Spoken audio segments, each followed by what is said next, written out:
Permasalahan siswa SD Negeri 3 Padang Cermin di Kabupaten Pesawaran yang tidak naik kelas dan melakukan protes dengan memecahkan kaca sekolah kini telah selesai.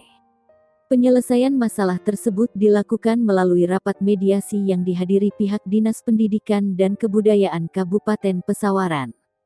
Pihak wali murid sudah meminta maaf kepada pihak sekolah. Sekolah juga bisa menaikkan anak didiknya dengan ketentuan diberi tugas tambahan.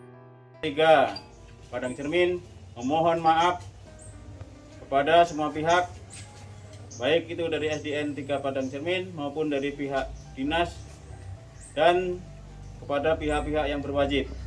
Kami akan mendidik anak kami sesuai dengan aturan yang ada. Terima kasih.